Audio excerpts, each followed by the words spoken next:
Quiero decirle en esta noche, nunca te rindas, ya sea ante un oponente grande o pequeño, relevante o trivial. Jamás te entregues, ni siquiera por razones de salud. Solo detente cuando estés seguro de que has derrotado a todos tus enemigos, tanto externos como internos.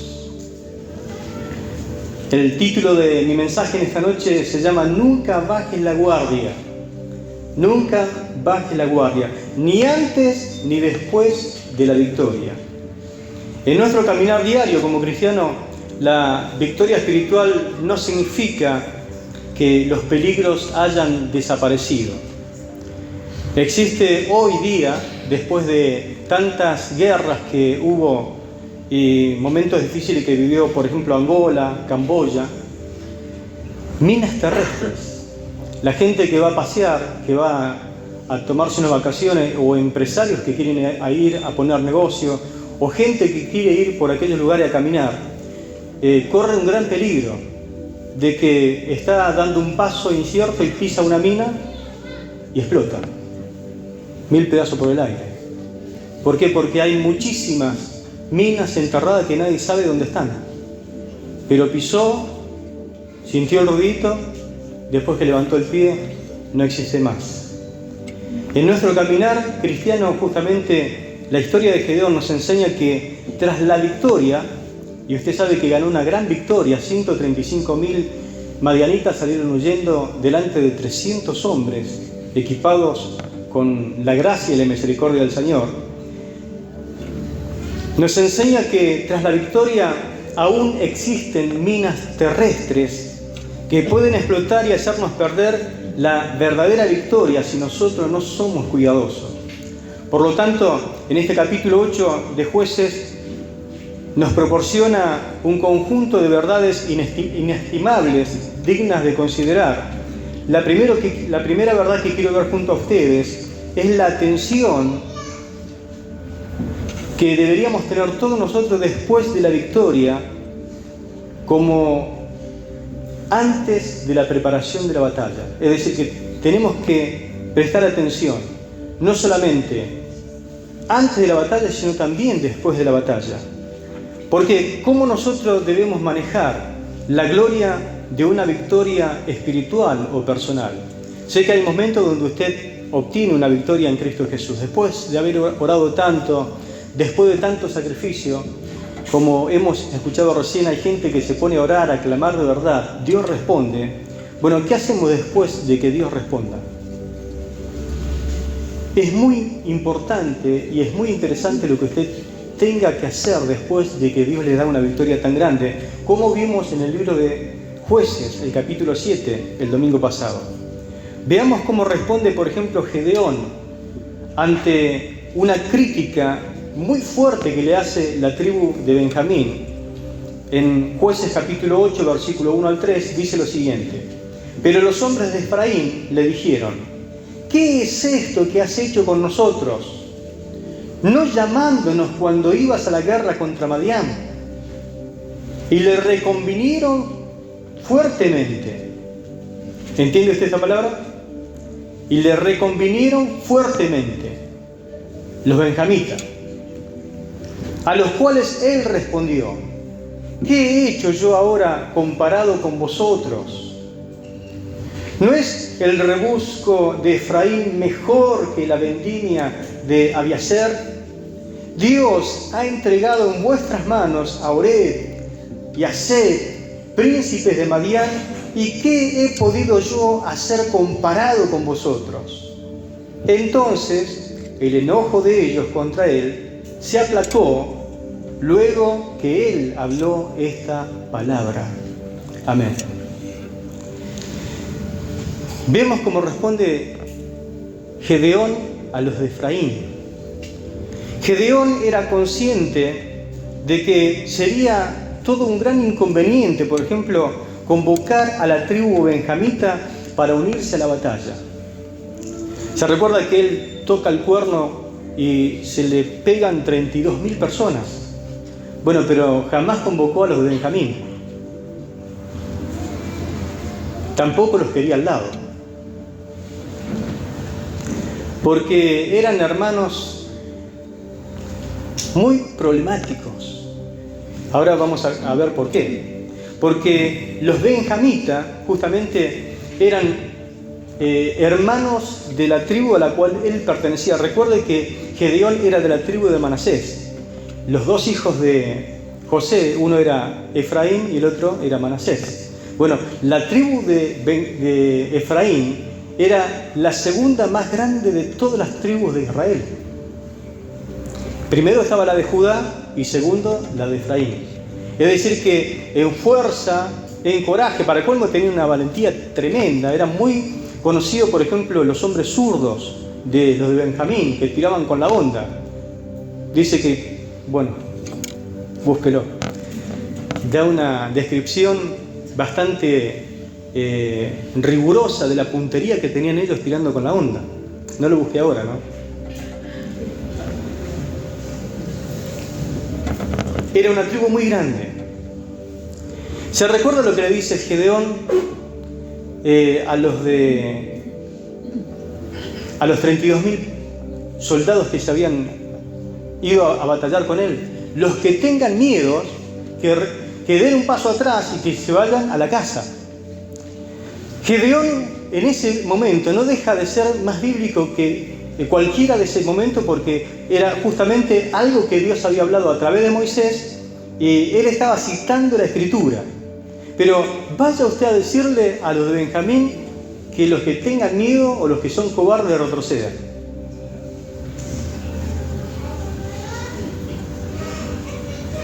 Era imposible. Una, porque tratarlos de cobarde a ellos era un problema terrible. Y encima que después se retiraron 22.000, lo iban a matar a los 22.000, porque eran terribles estos de Benjamín. Por cobarde lo iban a matar. Así que en la sabiduría que Dios le alcanza a Gedeón, no convocó a los benjamitas. Por eso ellos estaban allí en ese reclamo. Pero es importante recordar que detrás de todo reproche, y espero que usted aprenda esto y que alcance la sabiduría del Señor, detrás de todo reproche, sea el reproche de tu esposa, el reproche de tu esposo, el reproche de un hermano en la iglesia, el reproche que alguien te hace en la congregación si sos líder. Hay gente que reprocha. Siempre detrás de un reproche existe una intención oculta por detrás. Siempre. Efraín le reprocha fuertemente, dice la palabra a Gedeón, porque en realidad ellos habían perdido la gran oportunidad del despojo de más de 100.000 soldados.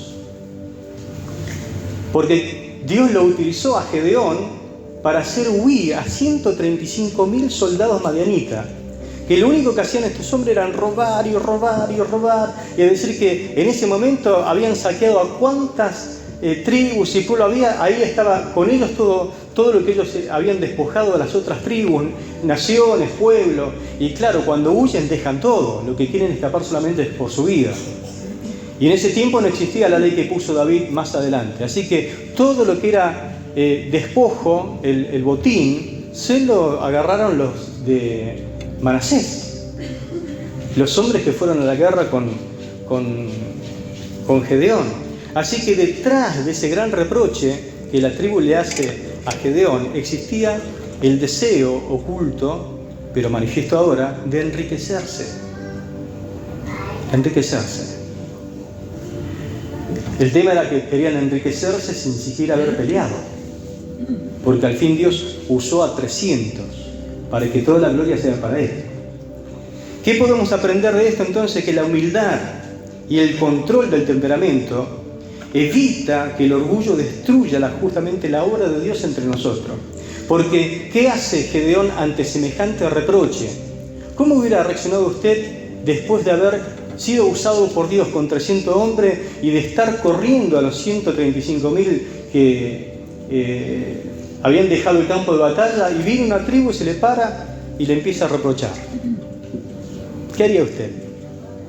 En vez de utilizar la popularidad de ese momento, Gedeón, su autoridad como jefe máximo, para poder ubicar a la tribu de Benjamín, usó de sabiduría.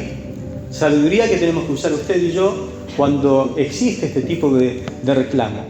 ¿Por qué usó de sabiduría? Porque justamente fue como que hizo carne la palabra del Señor en su vida, y es lo que nosotros tenemos que hacer también cuando hay un fuerte reclamo. Dice la palabra que le reconvinieron fuertemente. Pero dice la Biblia en Proverbios capítulo 15, versículo 1 lo siguiente: la blanda respuesta quita la ira, mas la palabra áspera hace subir el furor. Es decir, que nosotros tenemos que apagar el fuego con agua o con nafta. ¿Cómo usted apaga el fuego? Del reproche exasperado que le hace su esposo, su esposa, o en el momento donde a lo mejor usted está trabajando y viene alguien con un fuerte reclamo. Apague el fuego con agua, no con nafta, porque va a explotar. Explota él, explota usted, y ahí justo usted vino en un mal día y se le vuelan todos los pájaros. ¿Sí? Dice la palabra que la blanda respuesta quita la ira. Hay otra versión que dice que aplaca la ira. Es decir, que nos enseña que una respuesta suave puede evitar conflictos mayores. Imagínese Gedeón, después de haber liquidado a todos sus adversarios, ahora tiene que enfrentar a sus hermanos en la fe, a la tribu de Benjamín. ¿Y qué va a hacer? Se va a poner a pelear con ellos. Porque para afuera nosotros estamos como siempre prevenidos para luchar contra nuestro enemigo, pero no estamos dispuestos, ni siquiera estamos prevenidos para luchar con los de adentro, con nuestros hermanos. Tal vez los primeros efectos de Gedeón no hayan sido tan cordiales, porque ¿cómo responde usted cuando alguien le viene a reprochar? ¿Qué cara pone usted cuando su esposa o su esposo le hacen reproches? ¿Qué cara pone? Usted llega, usted que estuvo todo el día renegando con los hijos y estuvo todo el día ahí en casa con los quehaceres diarios, y viene su esposo del trabajo y usted sabe que dice que trabaja, pero no, entre comillas, ¿no? Y viene: ¿por qué está la casa toda sucia sin barrer? ¿Y usted qué le dice? Agarra la escoba y ponte a barrer, porque es tu casa también. Y ahí empieza el lío, ¿no? Porque, ¿qué hace usted ante semejante reclamo? Dice la palabra, Proverbios 16:32, el que tarda en enojarse es mejor que el poderoso. Dice la Reina Valera, es mejor que el fuerte. Y el que gobierna su espíritu, dice la Nueva Versión Internacional, el que gobierna su espíritu es mejor que el que toma una ciudad. La Reina Valera dice que es mejor que aquel que se enseñorea, el que gobierna su espíritu, que el que toma o somete una ciudad. Amén.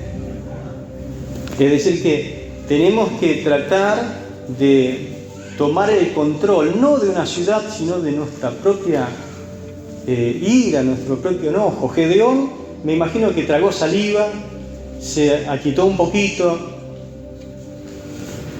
se calmó un poco y le respondió tranquilamente. Inclusive les habló bien, le dijo: yo ni siquiera logré ni siquiera el 10% de lo que ustedes lograron, como alabándolo un poquito, y bueno, se fueron calmando los de Efraín. Gedeón se tragó el orgullo y felicitó a los de Efraín. Puede ser que si uno quiere no fomentar el enojo ni la contienda, si usted quiere aplacar la ira, puede ser que en algún momento tenga que tragarse el orgullo. Y es lindo tragarse el orgullo.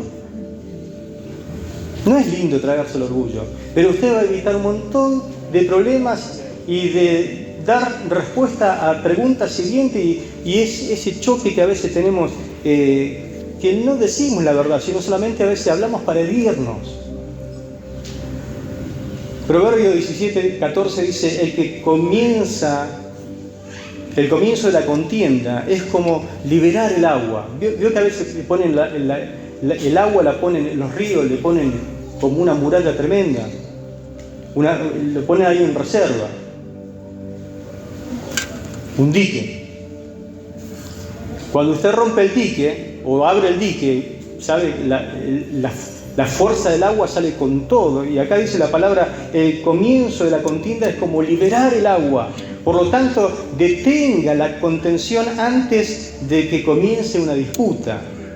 Como diciendo, antes de ponerte a pelear, pensalo 2 veces, no te metas a pelear porque ni siquiera sabes cuándo esto va a terminar.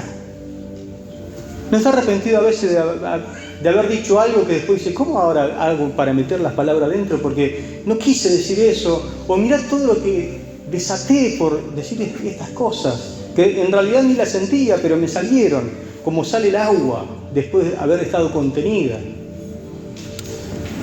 La humildad y la amabilidad en la victoria reflejan madurez espiritual y protección contra nuevas amenazas.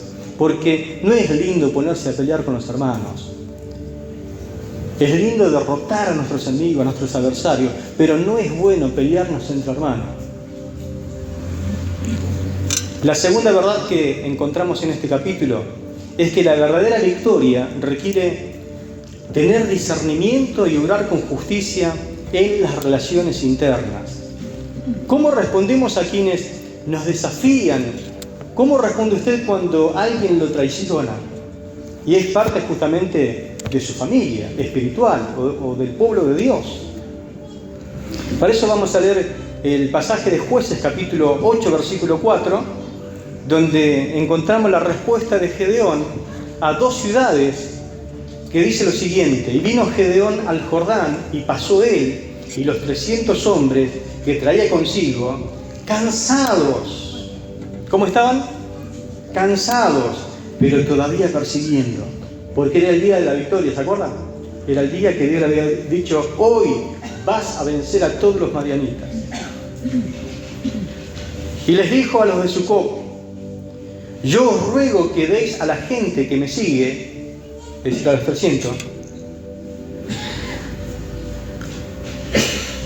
algunos bocados de pan, porque están cansados, y yo persigo a Seba y a Salmuna, reyes de Madián.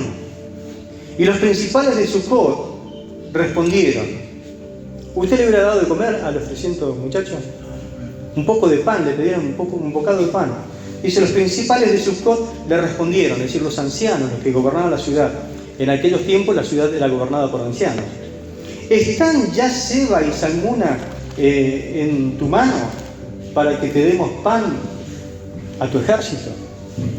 Le está diciendo, a ver, mostrarnos a los reyes que capturaste, así te damos pan. Era más fácil derrotar a los madianitas que hablar con los hermanos de él, el pueblo de Dios. Y Gedeón dijo, cuando Jehová haya entregado a mi mano a Seba y a Salmuna, yo trillaré vuestra carne con espinos y abrojos del desierto. Espérenme, muchachos, que yo vuelvo. De allí subió a Peniel, ahí nomás a unos pocos kilómetros, y les dijo las mismas palabras, y los de Peniel le respondieron como había respondido los de Sucot.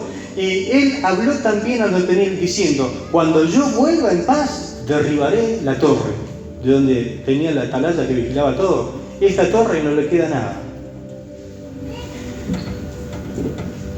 Y él habló también a los de Peniel diciendo, cuando yo vuelva en paz, derribaré la torre. Y Seba y Salmuna estaban en Carcor, y con ellos su ejército como de 15.000 hombres, y todos los que habían quedado de todo el ejército de los hijos del oriente, pues habían caído 120.000 hombres que sacaban espada. Subiendo pues Gedeón por el mismo camino que los que habitaban en tiendas al oriente de Nova y de Jobea, atacó el campamento porque el ejército no estaba en guardia. Y huyendo Seba y Salmuna, él los siguió y los prendió a los 2 reyes de Madián, Seba y Salmuna, y llenó de espanto a todo el ejército. Entonces Gedeón, hijo de Joás, volvió de la batalla antes que el sol subiese, y tomó a un joven de los hombres de Sucot y le preguntó, y él dijo, le dio por escrito los nombres de los principales y de los ancianos de Sucot, 77 varones. Le dijo, ¿cómo se llaman los que gobiernan acá? ¿Los conocés? Sí. ¿Y me decís los nombres? Sí. Sí, los escribió todos. Gracias, que Dios te bendiga.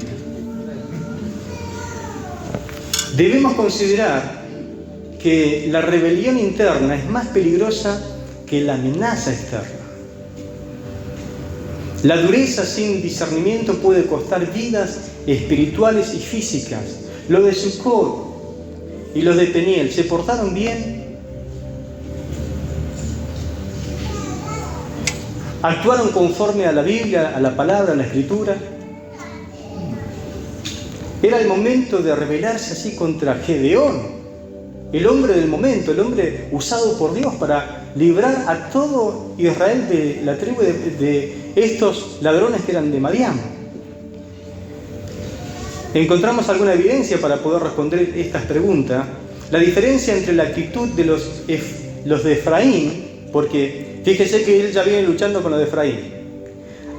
A diferencia de Sucot y Peniel, hay una distancia tremenda porque los otros, lo de Efraín, ellos en realidad ayudaron en la batalla porque capturaron a 2 reyes. Lo que sí le reprocharon, no podemos ser parte del botín. Pero en el caso de estas 2 tribus, Sucot y Peniel, sabe que lo que ellos hicieron fue traicionar a su general en ese momento. Traicionaron la causa. ¿Y cómo se trata a alguien que traiciona? ¿Qué es peor para usted? ¿Lo que hicieron los de Efraín o lo de Sucot y Peniel? Los habitantes de Sucot, ¿saben por qué trataron así a Gedeón?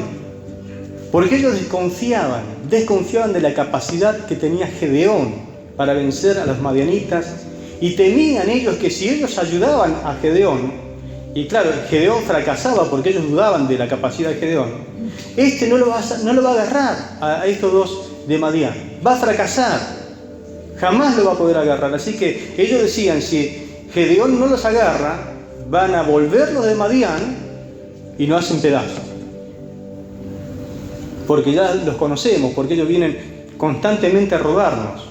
Así que los de Madián van a tomar represalia contra nosotros. Así que, ¿sabe qué le podemos pedir? Que nos muestren a ver la cabeza de estos muchachos que están persiguiendo. Porque si no los capturaron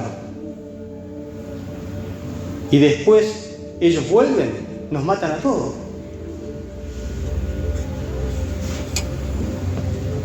Por eso se niegan a apoyarlo.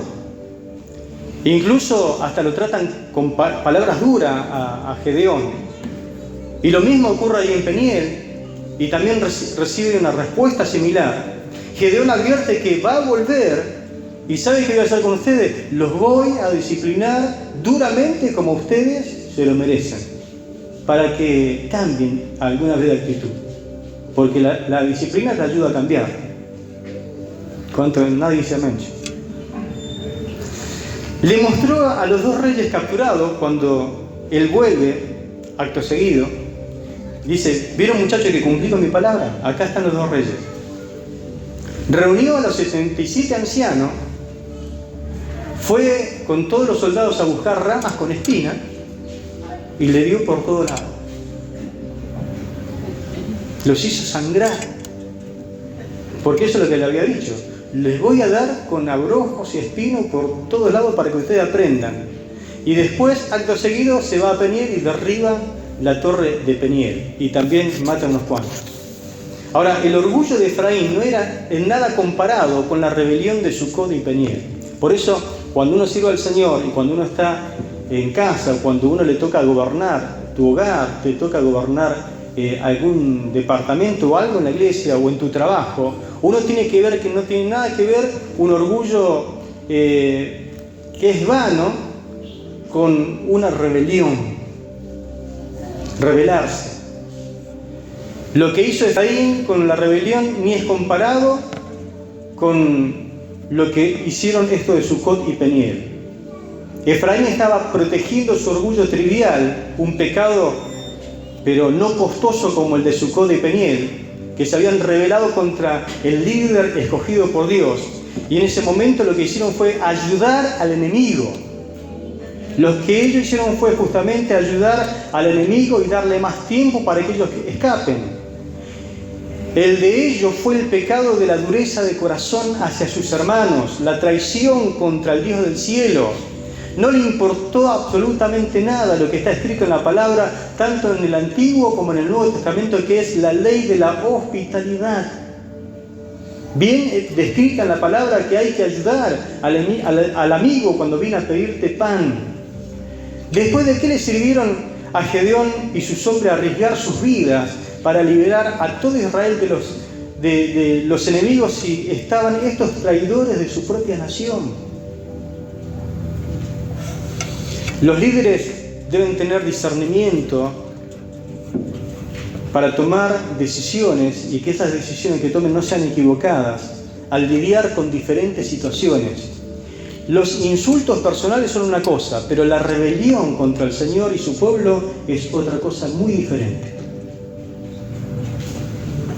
La justicia y el discernimiento son esenciales para mantener la integridad del liderazgo y la unidad en la nación, la unidad en la iglesia, la unidad en una familia.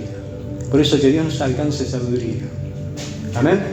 La tercera verdad que encontramos en el pasaje, versículo 27, nos habla de que la victoria nunca justificará las acciones que desvían nuestra devoción hacia Dios. Fíjese cuántas verdades que encontramos en este capítulo.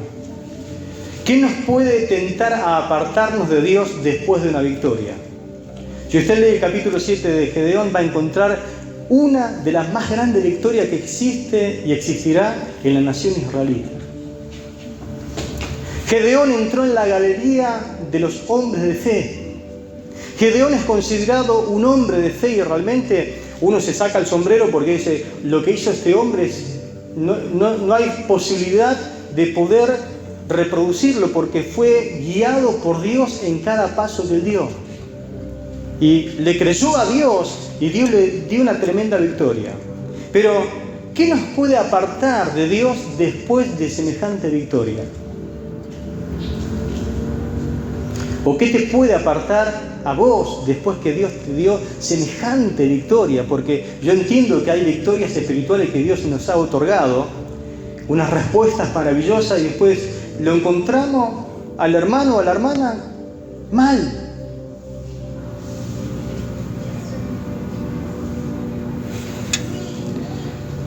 Lo único que te puede apartar, lo único que me puede apartar es uno mismo.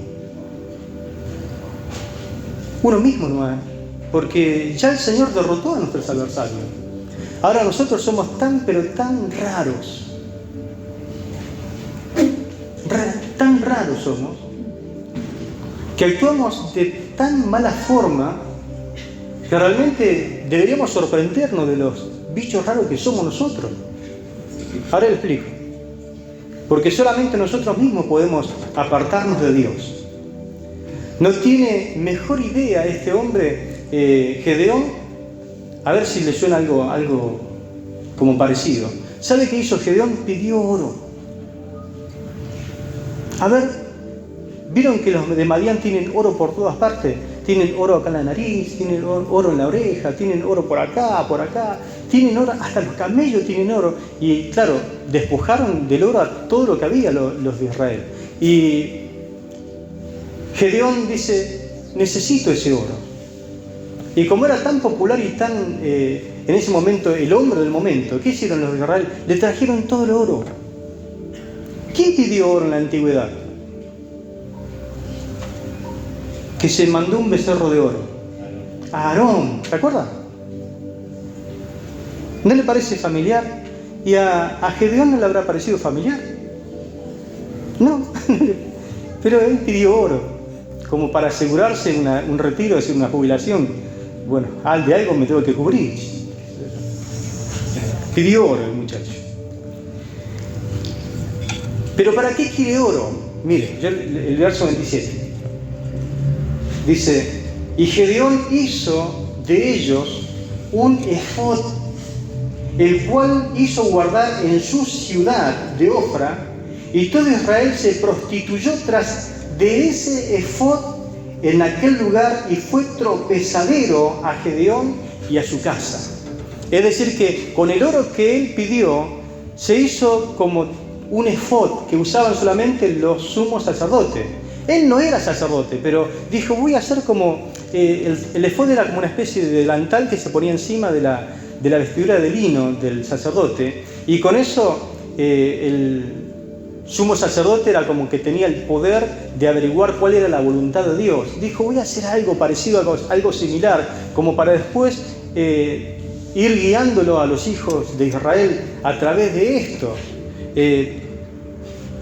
Le hago una pregunta, no sé si usted la quiere responder o no. ¿Quién le mandó a crear ese efod?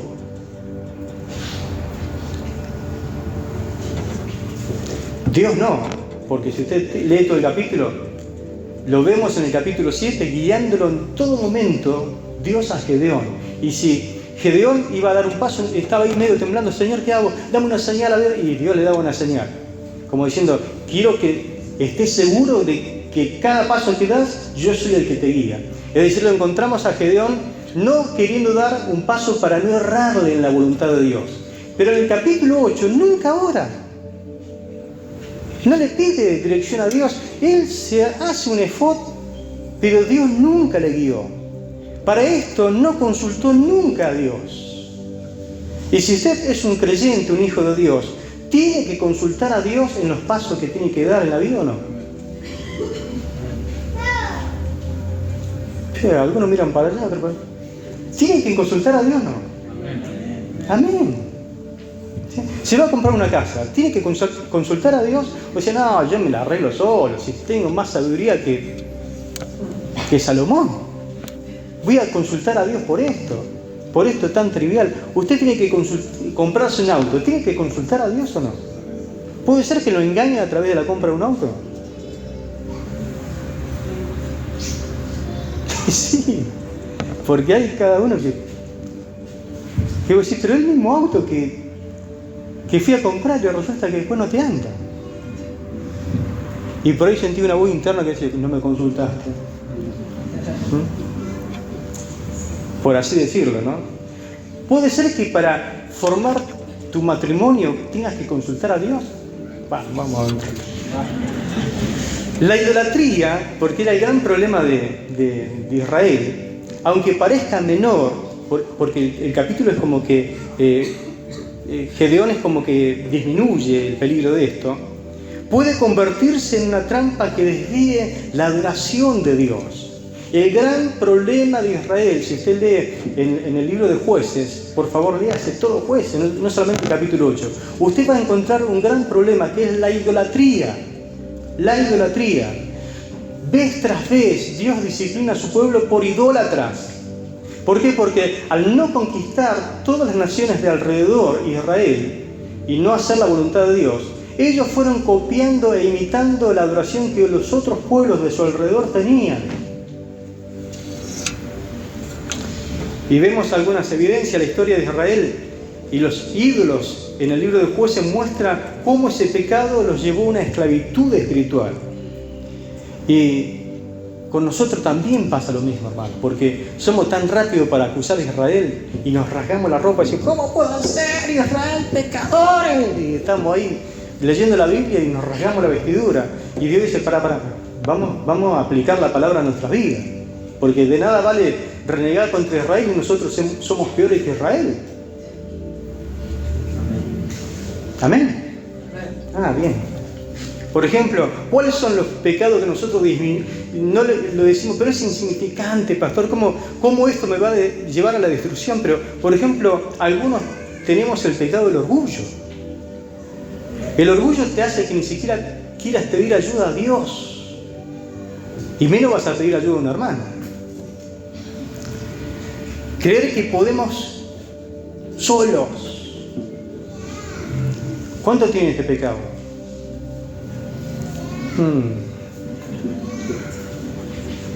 Nadie. No, yo puedo solo. ¿Querés que te pidamos oración? No, yo puedo solo.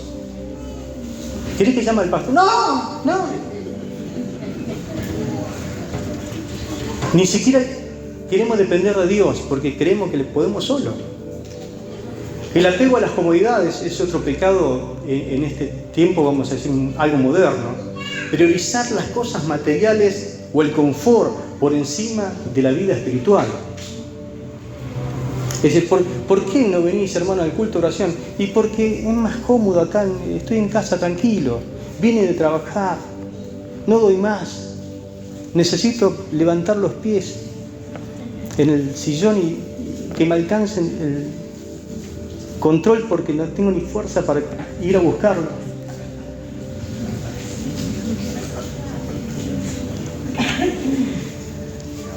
La indiferencia o la apatía, pecados muy modernos, pero pecados que se han repetido en la historia de Israel. Es decir, que no nos preocupan las necesidades espirituales, ni las propias, ni siquiera las de otros. La negligencia en la oración y la lectura bíblica.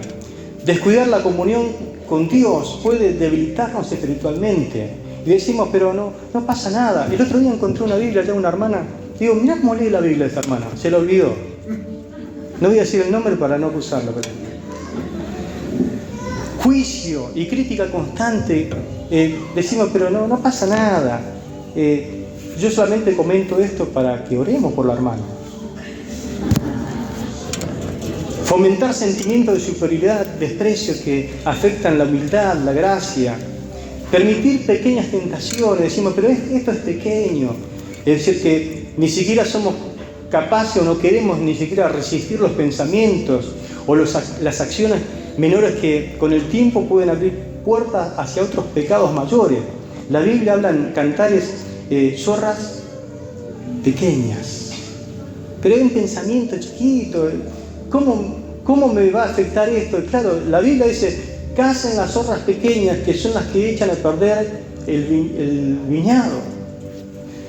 La falta de gratitud es un pecado grosero ante el Señor. El Señor quiere que usted le dé gracias cuando Dios responde, por ejemplo, a su petición o no. La espera del Señor a la gratitud. ¿Y usted es agradecido a Dios? ¿O hay que encañonarnos con una pistola y decirle, pasa adelante a agradecer en el nombre de Jesús?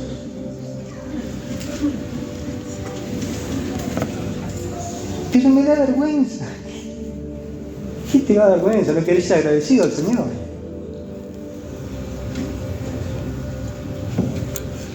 Diez leprosos fueron sanados. ¿Cuántos volvieron? 1. ¿Y qué dijo Jesús? Pero no sané a 10. Solamente este samaritano viene a dar gracias. ¿Y los otros 9? Esperaba el Señor la gratitud, ¿no? Es decir, olvidar agradecer a Dios por sus bendiciones nos lleva a una vida de insatisfacción, nos vamos alejando de Él. ¿Por qué? Porque hay gente que solamente viene a buscar la bendición. Después que Dios lo bendijo, si te he visto, no me acuerdo. ¿Por qué usted vino? Y vino por este dolor, para que el Señor... ¿Y por eso vení nomás? ¿No venía a reconocer tu necesidad de Dios? La murmuración, la queja también son pecados que, es decir, quejarse constantemente en lugar de confiar en la soberanía de Dios, hace de que se eche a perder nuestra vida espiritual. Dios toma muy en cuenta el pecado de la queja, de la murmuración. ¿Qué más decir? El pecado de la mentira. Está el pecado de la mentira, uno dice, pero es una mentirita piadosa, pastor. ¿Y a qué?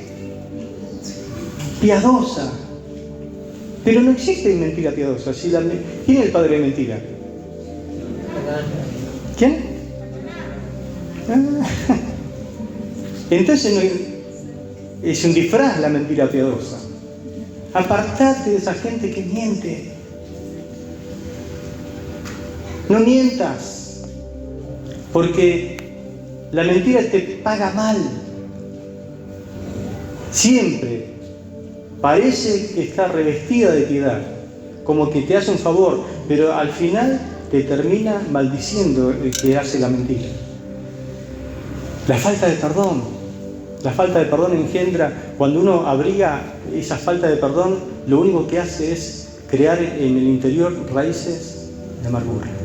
Y termina contaminando a poco o a mucho. ¿A quién? A mucho, dice la palabra, ¿no? contamina a muchos.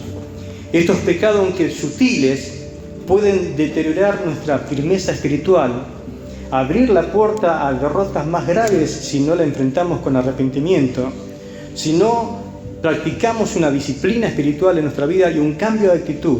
La debilidad de Israel era la idolatría. ¿Cuál es la tuya? ¿Cuál es tu debilidad? Encima es que le hace un efod, y del efod a Balaán hay unos versículos nomás. Lea el capítulo 8. Se da cuenta que del efod a Balaán estaban ahí a un paso. Es decir, tu pecado sutil, de ahí, ¿a dónde te va a llevar? Por eso hay que extirparlo lo antes posible. La verdadera victoria es aquella que honra y glorifica a Dios, no la que alimenta el orgullo y la idolatría. Otra verdad que nos habla el capítulo 8, la humildad en la victoria previene siempre el declive espiritual. ¿Quién nos puede llevar a la caída después de la victoria? Dice Proverbios 16:18, antes del quebrantamiento es la soberbia, y antes de la caída, la altivez de espíritu.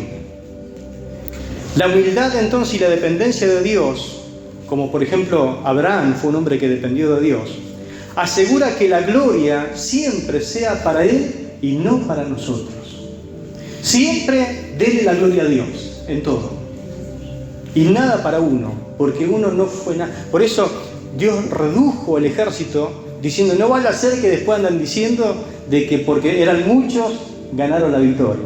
Así que los redujo a nada, porque lo mismo le es a Dios ganar la victoria con 300 que con uno, porque Dios es Dios.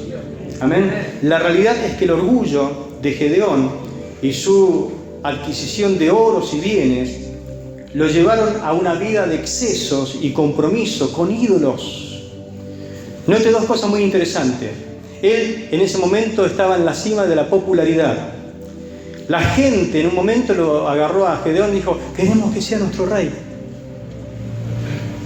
Lo reunió la gente, le dijo, necesitamos que vos seas nuestro rey. ¿Cómo hubiera respondido usted? Si alguien vino y le dice, queremos que vos seas nuestro rey. Se reúne la gente, por ahí uno, ¿cómo responde? Queremos que sea nuestro pastor. Porque viste, este pastor ya no hay que salir campeón, ya no le articula a nadie. ¿Cómo responde usted? ¿Sabe qué hizo Gedeón? Respondió bíblicamente. Por fin hizo una buena. Él dijo, no muchachos, yo rechazo esta oferta. Por más tentadora que sea, el único rey acá en Israel es Jehová, Dios de los ejércitos. Él dio una respuesta teológica. Salmo 80, Salmo 99, el versículo 1, los dos, habla de que Jehová está sentado en el trono y Él gobierna sobre todo el universo.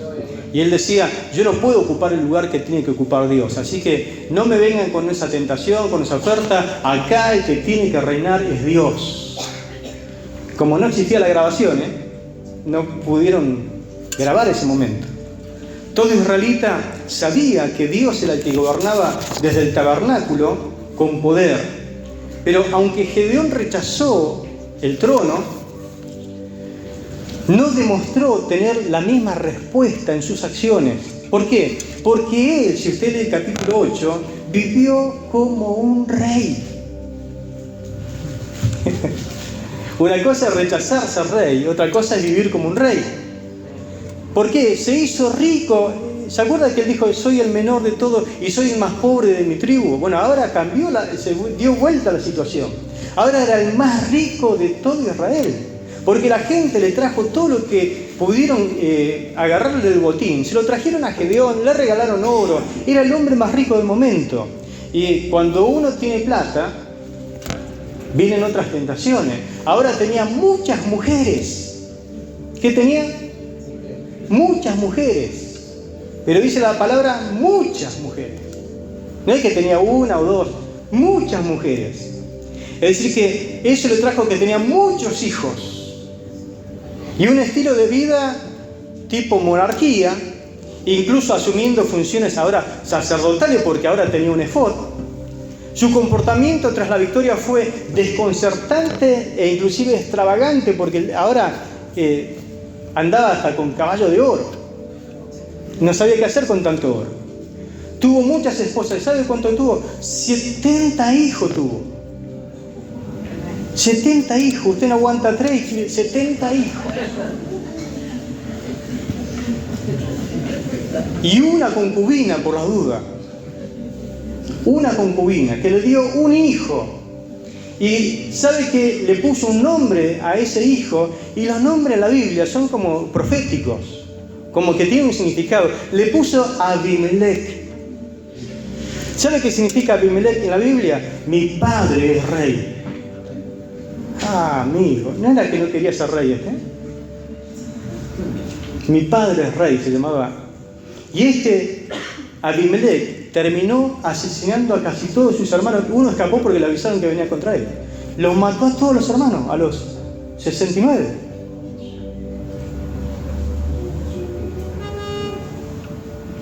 Decida mal.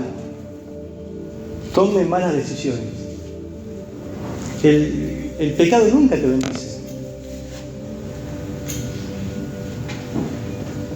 Mas buscad primeramente el reino de Dios y su justicia, y todas las demás cosas serán añadidas, ¿no?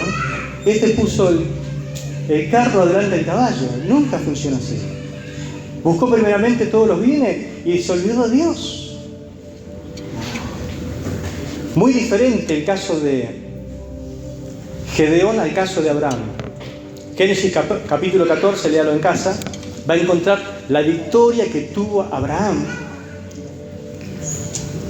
Gedeón, por ejemplo, durante esa operación de limpieza que hizo después de la gran victoria, se volvió autoritario, incluso hasta vengativo.